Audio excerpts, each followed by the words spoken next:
You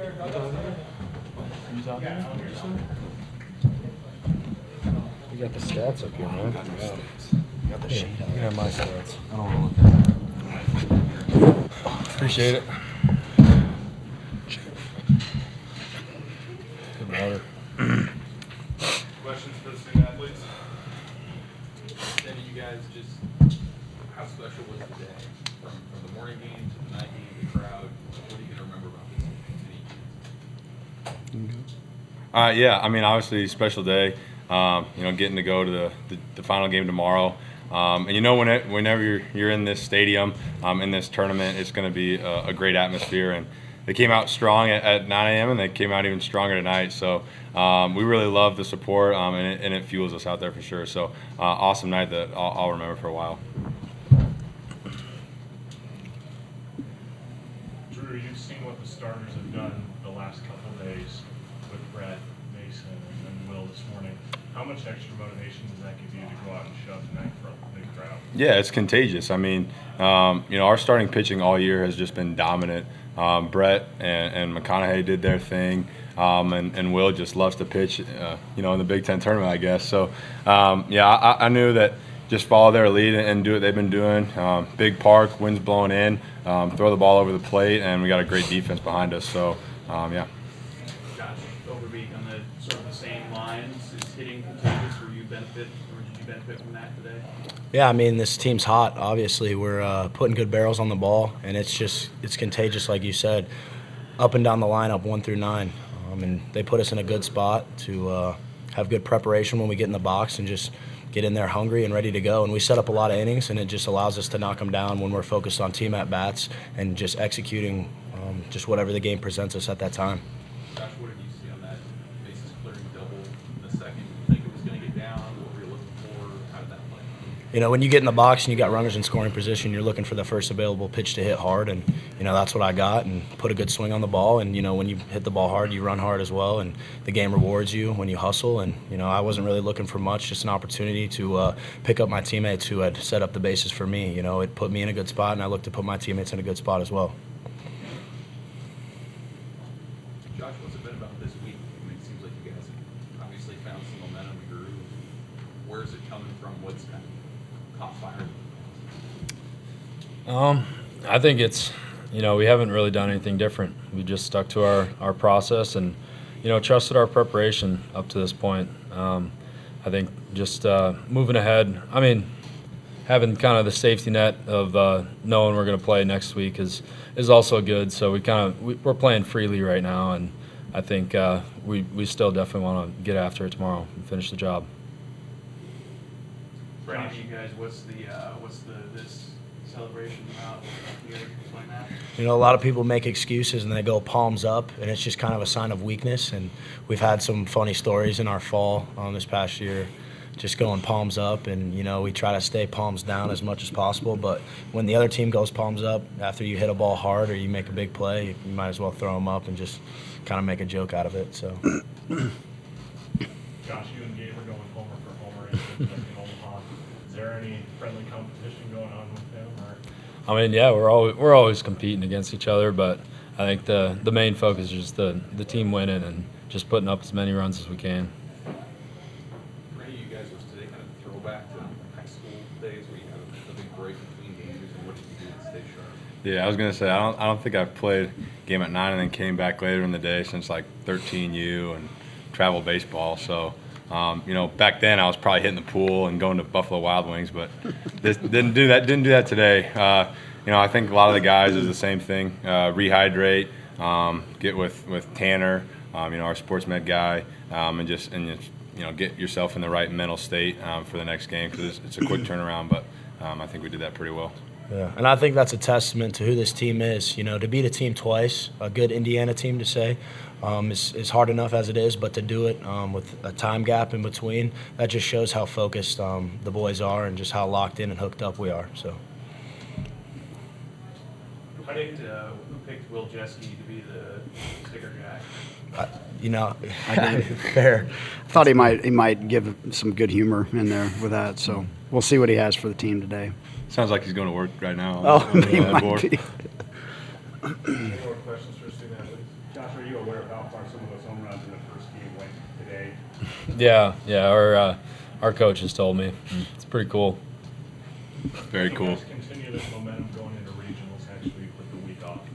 I think the first step is just come out tomorrow with the same fire that we've been having this whole week. Like Josh said, it's nice to have that in our horizon, but we're focused on tomorrow. Most definitely, that's I think the best way to continue momentum is just keep showing up and doing it.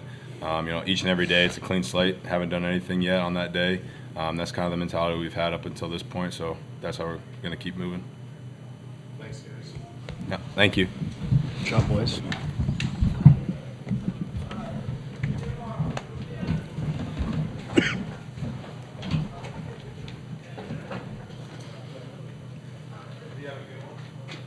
Questions for head coach?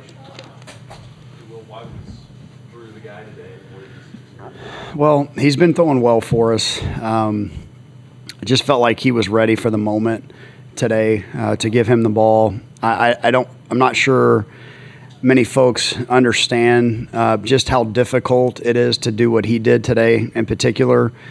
If you're paying attention, he started throwing in about the second inning of the first game down to the bullpen, and he threw a lot of pitches. Not only that, he got hot probably more than once. He was in the game in the ninth inning at one point, and then he wasn't in the game.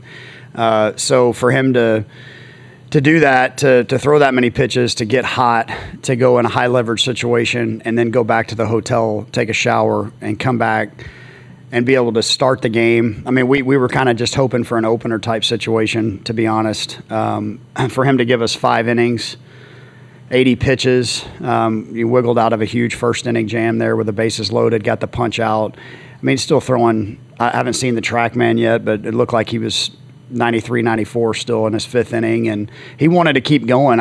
We were protecting him at that point because he was still throwing well, but it just, he threw a few days ago a multi-inning outing plus, half a game earlier today. It was an unbelievable job, and he's built for it. He's a big physical kid.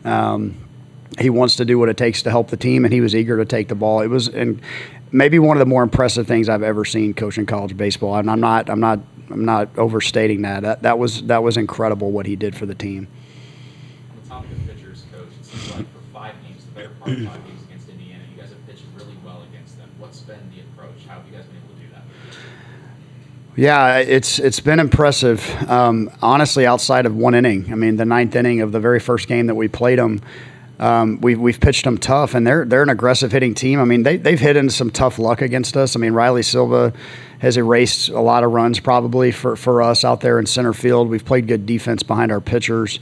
We haven't really given them a whole lot of free stuff. They're a hitting team like that's tough 1 through 9 in the order. If you give them any freebies, they're going to really take advantage of it and have a chance to get some crooked numbers. That's kind of what we've been able to do, is eliminate that type of stuff. And again, to talk about that 9th inning and for our guys to come back and win that series and then win the games proceeding after that, with the Indiana fighting for their lives to continue to play, man, it's impressive by our guys to be able to do that. I got a lot of respect for that Indiana team, the way they're coached, the talent that they have with that squad. It was an impressive day for us.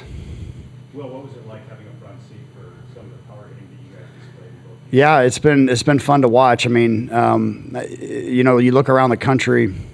You see some double-digit scores. The ball's flying out of the park. It's warmer now. You got to slug to get crooked numbers, and that's what we've been able to do here in Omaha in these last several games. Is we've been able to slug, and today wasn't a great day to hit, but what you're seeing from our offense is taking more committed swings. When I say committed swings, you may swing and miss early in the count. You may make some mistakes by being aggressive, but when we're in that frame of mind, we can slug, and I think we've got guys that can do it all up and down the lineup. And hitting's contagious. It always has been, always will be. The guy in front of you goes up there and hits a ball 110 miles an hour. You gain confidence from that when you go in the box. So, it was a lot of big swings. Overbeat got us started with a double, but before that, before he came to the plate, and he kind of alluded to that. Before he came to the plate with the bases loaded, I believe it was the same inning. It was a long time ago, but Swanee hit a ball to the deepest part of the park, probably a home run on most days, and then Dylan Carey just absolutely crushed a ball to right field earlier in that inning. So he comes to the plate thinking, all right, like these guys they're seeing him well, and he was ready to hit in an 0-0 count. A guy that throws a lot of sliders. He was ready to hit the fastball, and I wasn't sure. I thought when he hit it, it might hang up there, but he hit it so hard that the ball just split the gap, and that got us jump started. Coach, tomorrow you get to play for potentially your first Big Ten title. What does that mean to you and this team? I mean, it's you know what you play for. You had a chance to play for a championship, and you know it's exciting. I want you know, the crowd tonight was awesome, incredible. I mean, close to, I think it was 11,000 almost here. 10 a.m. game tomorrow. Let's see if we can get more than that. That would be awesome. I know the guys would get fired up by that for an early morning game. Get the tailgating going about 6 o'clock in the morning and show up and be loud. Coach, you're the first team in the last 15 years to lose their first game of the Big Ten tournament and then advance to the championship. What does that say about the culture of these guys and their togetherness? Yeah, anybody that's spent some time watching our team this year, the resilient word is one that comes to mind, and it's one of the words that the guys chose before the season. So you show up the next day with a job to do, and I've said that after some really tough losses. We haven't gotten our butts kicked very often, but we did the first game of this tournament. You show up the next day with a job to do, and you can't get emotional about, you know, wins or losses. You gotta show up. Baseball doesn't lend itself to care about your feelings even a little bit. So you just show up and compete. I'm proud of our guys for getting here, but we got a job to do tomorrow, and that's just come and play with fire and intensity is what I'm going to ask them to do. What's the pitcher look like? Is Sears even in consideration for that? Well, he's not in consideration to start. I'll say that. Well, he might be. I don't know. I'll see how he feels. I'll just leave that out there. But I know he's going to want the ball. But we'll have a conversation about it when we get back to the hotel. And you know, we still relatively been able to, you know, keep the numbers down in terms of guys out there to throw. And I would imagine some guys from early in the tournament will be able to bounce back as well. What challenges does that Penn State team provide? I know you didn't play in the regular season. They're not just hot, but they're just really good. They've played, you know, at a high level here of late, but their offense has been rolling really for the entire year. They've got a really dangerous lineup, and they're obviously playing with a lot of confidence. So again, I just think that they're going to present a major challenge for us, but our challenge is to show up and repeat it again tomorrow. Thanks, Coach. Yep.